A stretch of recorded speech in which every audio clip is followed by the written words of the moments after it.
नमस्कार. आज मी तुमच्यासाठी एका अत्यंत महत्त्वाच्या विषयावर बोलायला आलो आहे, जो कदाचित तुमच्या घरातल्या रोजचा मोठा त्रास आणि मानसिक तणाव बनला असेल. रोज संध्याकाळ झाली की मनात एक वेगळीच भीती, धाकधूक सुरू होते ना. आज ते कसे येतील? घरात परत भांडणं तर होणार नाही ना? मुलांवर काय परिणाम होईल? जर हे प्रश्न तुमच्या मनात रोज येत असतील तर विश्वास ठेवा, तुम्ही अजिबात एकट्या नाही आहात. या देशात, या समाजात तुमच्यासारख्या लाखो स्त्रिया रोज या परिस्थितीशी लढत आहेत. आणि आजचा हा व्हिडिओ मी खास तुमच्यासाठी, तुमच्या हिमतीला आधार देण्यासाठी घेऊन आलेलो आहे. दारू ही फक्त एका माणसाची वाईट सवय राहत नाही, तर ती हळूहळू संपूर्ण कुटुंबाला आतून पोखरून काढते. शरीरावर होणारा वाईट परिणाम, कष्टांच्या पैशांची होणारी नासाडी आणि रोजच्या भांडणामुळे नात्यांमध्ये येणारा दुरावा, हे सगळं तुम्ही जवळून पाहिलं असेल आणि अनुभवत असाल. दारूमुळे यकृत, हृदय आणि पोटाचे गंभीर आजार तर होतातच, पण त्यासोबतच माणसाची विचार करण्याची आणि योग्य निर्णय घेण्याची क्षमता पूर्णपणे नष्ट होते. घरातल्या लहानांपासून मोठ्यांपर्यंत प्रत्येकजण सतत एका अनामिक भीतीखाली आणि तणावाखाली जगत असतो. लहान मूल जेव्हा हे रोजचं भांडण आणि घरातला क्लेश पाहतात, तेव्हा त्यांच्या बालमनावर अत्यंत खोल आणि वाईट परिणाम होतो. त्यांचा अभ्यास, मानसिक वाढ आणि आत्मविश्वास दोन्ही खालावतो. अनेकदा दारू पिणारी व्यक्ती बाहेरून कितीही कठोर किंवा रागीट दिसत असली तरी आतून ती पूर्णपणे खचलेली, एकटी आणि दुःखी असते. पण ती हे कोणाजवळही व्यक्त करू शकत नाही आणि शेवटी दारूचा आधार घेते.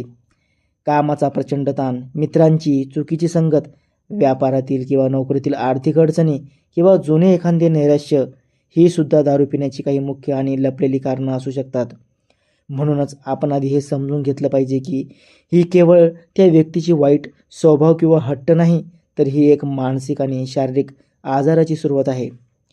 पण एक गोष्ट मी तुम्हाला आवर्जून सांगू इच्छितो, परिस्थिती कितीही वाईट असली तरी त्यावर मार्ग नक्कीच असतो. आणि आज आपण याच आशेच्या किरणावर सविस्तर बोलणार आहोत.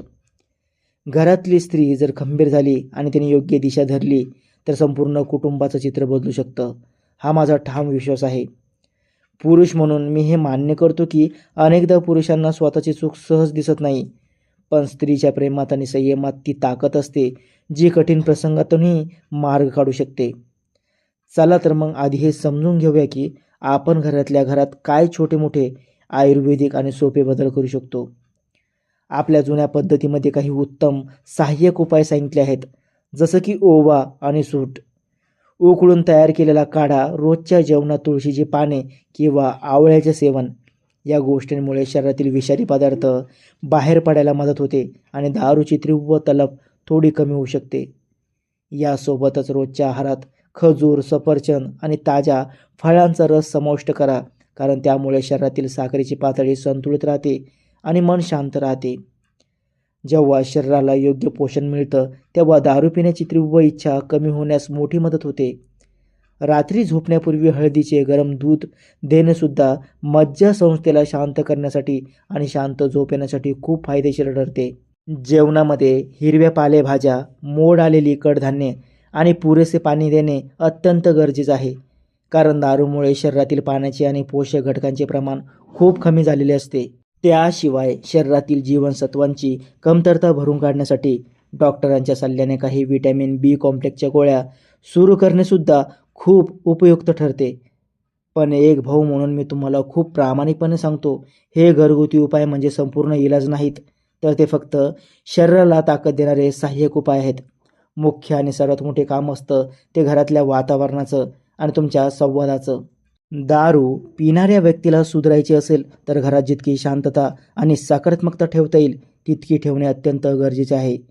जेव्हा ते दारू पिऊन घरात येतात तेव्हा त्या क्षणी त्यांच्यावर रागवणं, ओरडणं, जुन्या गोष्टी काढून टुमणे मारणं किंवा त्यांना दोष देणं पूर्णपणे टाळा, कारण त्या अवस्थेत मेंदू काम करत नसतो आणि त्यामुळे ते अधिक चिडतात व पुन्हा दारूकडे वळतात.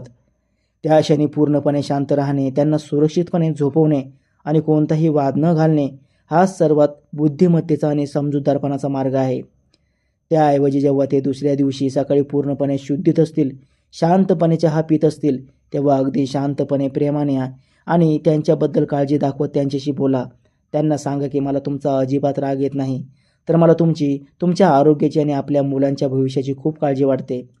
त्यांच्यावर थेट आरोप करण्याऐवजी तुमच्या या सवयीमुळे आपल्याला आणि मुलांना कसा त्रास होतोय हे भावनिकदृष्ट्या डोळ्यात अश्रू न आणता पण खंबीरपणे पटवून द्या. त्यांना हे मनापासून जाणून द्या की तुम्ही त्यांच्या विरोधात शत्रू म्हणून उभे नाही आहात, तर तुम्ही त्यांच्यासोबत या आजाराविरुद्ध लढण्यासाठी त्यांचे ढाल बनून उभे आहात. घरातल्या पैशांचे नियोजन स्वतःच्या हातात घ्या आणि दारूसाठी सहजासहजी हातात पैसे पडणार नाहीत याची काळजी घ्या.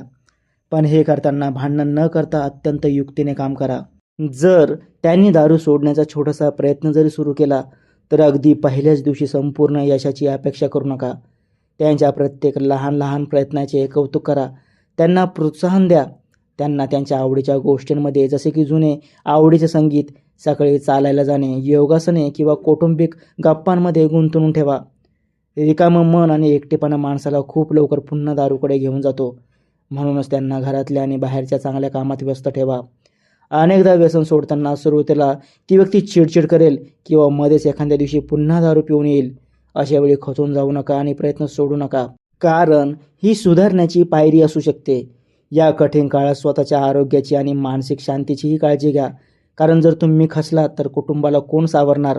यासोबत या स्क्रिप्टमधली सगळ्यात महत्त्वाचा आणि वैद्यकीय सल्ला असा आहे की अचानक एका दिवसात हट्टाने दारू पूर्णपणे बंद करायला लावणे अत्यंत धोक्याचे ठरू शकते.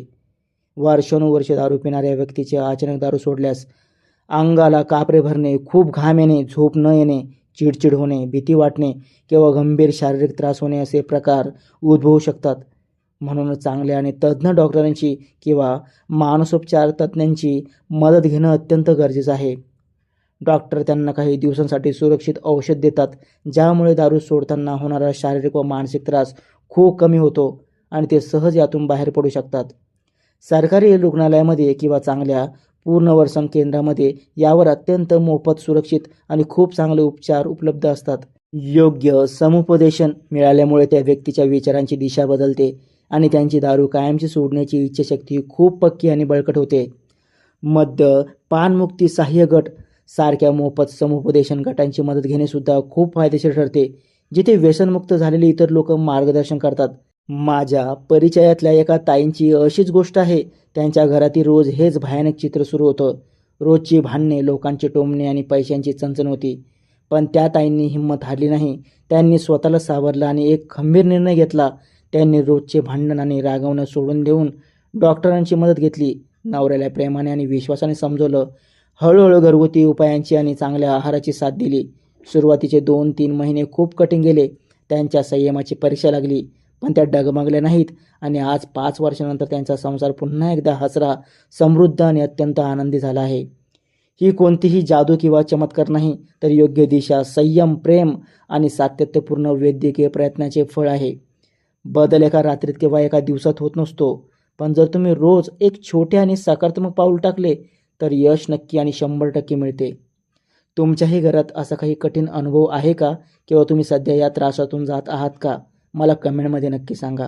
मी तुमच्या पाठीशी उभा आहे आणि जर तुम्हाला या उपायांवर आणि स्वतःच्या हिमतीवर विश्वास वाटत असेल तर मी हा उपाय नक्की करून बघेन असं कमेंटमध्ये लिहून आजच एक पाऊल आपल्या कुटुंबाच्या आनंदासाठी पुढे टाका. जर तुम्हाला हा व्हिडिओ उपयुक्त आणि महत्त्वाचा वाटला असेल तर व्हिडिओला नक्की लाईक करा आणि गरजू लोकांपर्यंत शेअर करायला विसरू नका. आपल्या या चॅनलला नक्की सबस्क्राईब करा आणि शेजारील बेल आयकॉन प्रेस करा, जेणेकरून आपले नवीन मार्गदर्शनपर व्हिडिओ तुमच्यापर्यंत सर्वात आधी पोहोचतील. धन्यवाद.